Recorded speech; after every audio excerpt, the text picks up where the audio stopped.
I'm the nostalgia critic guy, remember? So you don't have to. They're easy to admire and easy to make fun of. Let's talk about method actors. One of two scenarios usually pops in a person's head when method acting is heard. A groundbreaking genius who artfully sacrificed so much for their art? Or a pretentious narcissist trying to get even more attention due to their insecurities? I'm a dude playing a dude disguised as another dude. What? There's so many articles and videos about actors who have lost themselves in a performance and did crazy things torturing themselves and even others to get the best performance possible. And I'm here to ask, is it really goddamn worth it? Let's back up and clarify exactly what method acting is. It's said to be a technique of acting in which an actor aspires to complete emotional identification with a part. That is to say, in order to give the most authentic performance, an actor will partake in psychological and/or physical exercises to be more convincing. That doesn't sound too bad, but Hollywood has a unique way of going batshit insane. So often we hear of actors making everybody's life a living hell just for a role. Whether it's having everybody address them by their character name, being emotionally abusive to co-stars, or stopping the production because it's what their character would do. And let's be honest, it's usually allowed because the method actor is a big star. If a newcomer tried half the things that Marlon Brando, Dustin Hoffman, or Jared Leto tried, they'd be fired on day one. But because these were big celebrities with big draws, they were seemingly allowed to do whatever they wanted on set, no matter how much it interfered with the production. These make for great stories and great clickbait, but doesn't make for great acting. Well, maybe the first question to be answered is, why would anyone method act to begin with? It seems like such an obvious ploy for actors to get attention, and it just seems to slow things down and stress out an already stressed out crew. Well, for these over-the-top stories, sure, but there's several times that actors have used method acting techniques that seem perfectly reasonable. Remember in The Simpsons when Marge was going to play Blanche in a musical version of Streetcar Named Desire? Here you are, Homer. Why are you talking like that? The play's tomorrow night. I've got to stay in character.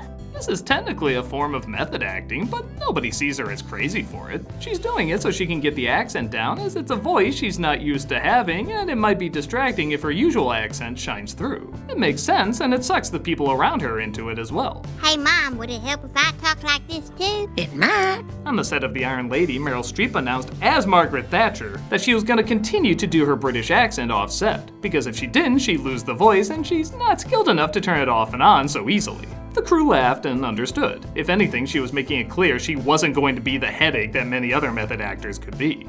Comedy, surprisingly, is a treasure trove of physical method acting. John Cleese on Fawlty Towers would talk about how the audience wouldn't give as big a laugh if the violence didn't look painful, and admitted that he and some of the other actors suffered some scrapes and bruises even though they technically could have just done it lighter. The Three Stooges had to be sent to the hospital several times so that the pain in a scene looked the most convincing and got the biggest laugh. But more often than not, it's less for laughs and more for authenticity.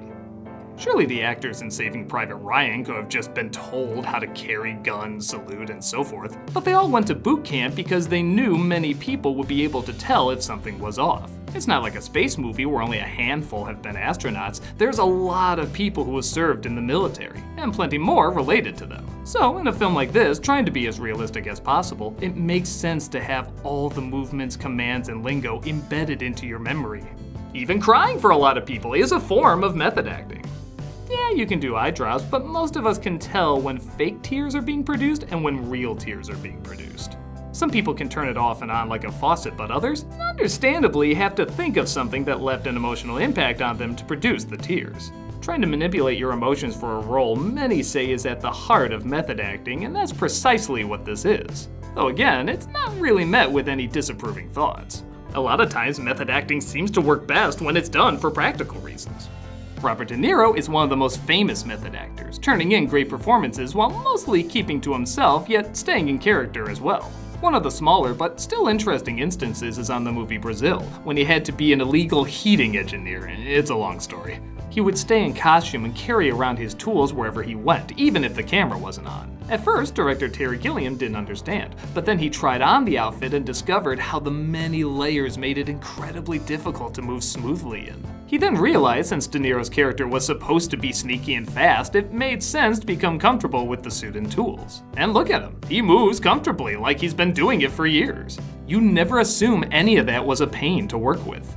Hilary Swank, in her breakout role Boys Don't Cry, knew she had to be convincing as a boy as the people in the movie were supposed to believe she was one. So she spent a month walking around in public pretending to be male. And when someone didn't believe it, she would take notes and try to figure out what to fix. She did it so well that when people would play her on TV, it was usually a guy in the role.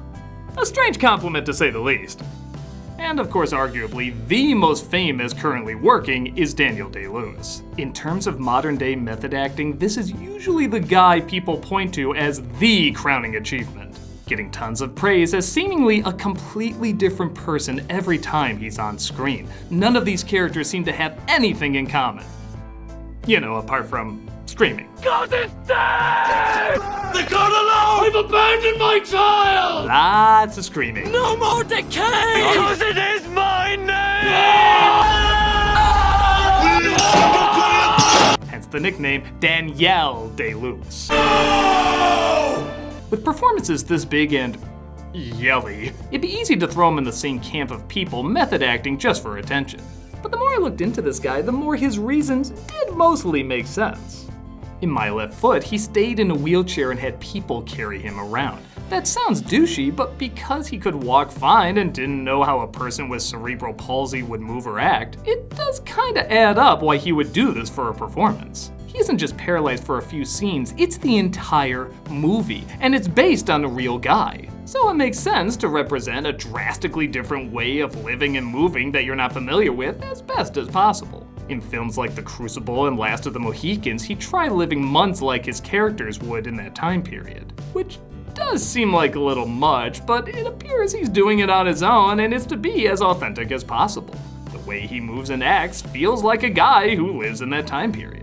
Even on Lincoln, I always thought it was lame that he told everyone to address him as Mr. President. But Lincoln was supposed to be a humble person, and getting used to that authority and how to react to it, I can sort of understand. But what I find the most interesting about him is when he was asked why he does method acting. His answer was what would drain me much more, in my case, is jumping in and out of character. I weirdly respect that because honestly, he's kind of admitting that he's doing it because it's easier. If he was doing it for the attention, he would say how hard and difficult it is, but he says the other way just takes a lot more out of him.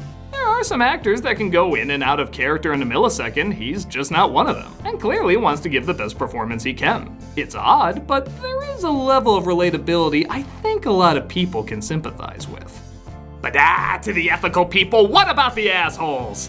The ones we absolutely love to mock and satirize. We'll talk about them right after I get into character. You're a dick. You're a dick. You're a dick.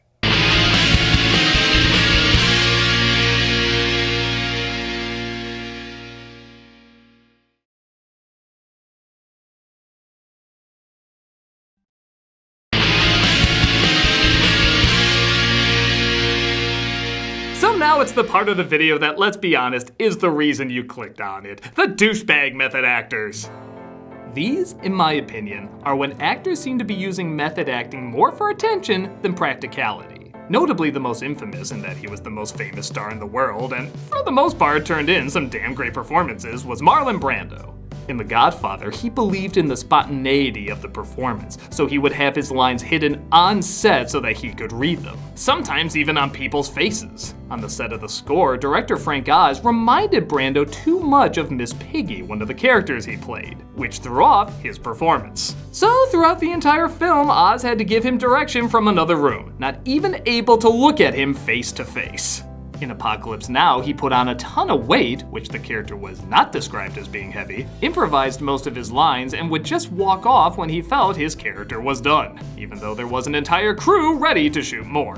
I can't think of any more dialogue today.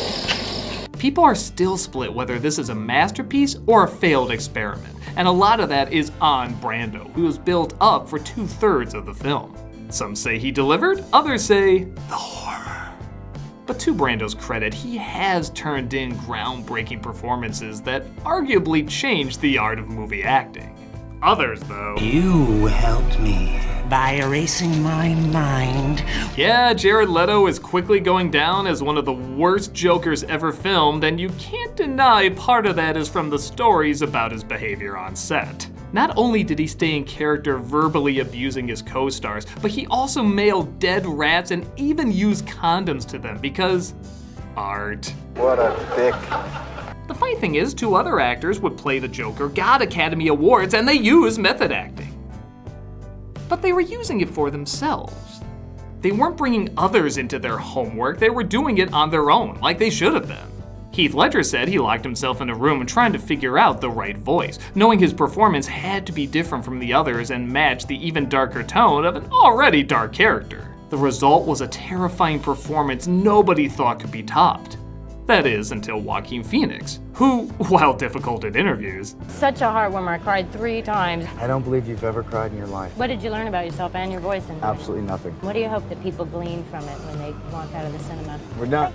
See Brother Bear seemed to keep his method acting on the page, literally. The director gave him the Joker's journal so he could write some crazy stuff in his handwriting for when he had to be shown writing in it. But, still not having the character down, Phoenix kept writing and writing, practicing his laugh until something finally felt unique, matching the script, but also giving a different performance from the other Jokers that had been done before. Again, while odd, both his and Ledger's approaches seemed to make sense in creating a character and bringing it to the big screen. Leto seemed like he just wanted people to say, "Wow, you became an asshole for a role." How brave.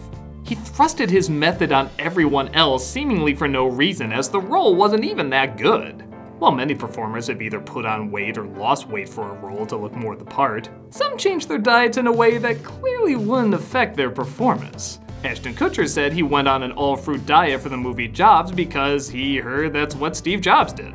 The diet put Kutcher in the hospital for 2 days before shooting. But even if it didn't, what was that supposed to do? Losing or gaining weight, you can visibly tell the difference, but who the hell knows you're eating nothing but fruit? That kind of sacrifice doesn't make sense to me. Now let's talk about the actor I both love and kind of hate to discuss, Jim Carrey. I love to discuss him because he's one of my childhood heroes. I argue that he changed a whole generation's look at comedy, and maybe in the future I'll do a video just on that. But despite him being what looks like a really nice guy, he is one of the prime examples of method acting for what looks like no practical reason, causing far more trouble than what it's worth. I, as well as several others, have talked about the insufferable way he acted on Man on the Moon, holding up production, making people uncomfortable, getting in fights, destroying property, all because Andy Kaufman possessed Jim and was trolling the production. Yeah, on the one hand, I'm a fan of good trolling like a lot of people are, but part of the fun of trolling, including Kaufman's, is that it was done for the sake of the joke. Kaufman would torture his audience, making them hate him, not realizing their hatred was the punchline. It was selfish, but it was pretty damn funny. Carrey gave the impression he was doing this not to make the film better or to troll people, but so that he can be seen as one of those mad geniuses parading his insecurities so people can see him as deep and or troubled. I didn't know what was real and not real. I'm not angry because I want to try to not give you support. Too late! Too late! Terrible. I totally believe that he believes he's going through a spiritual experience. But where does that leave the rest of the people trying to do their job? And this isn't the only time he's done this. On Eternal Sunshine of the Spotless Mind, he apparently tried staying so much in character he would throw the tape recorder just for rehearsals.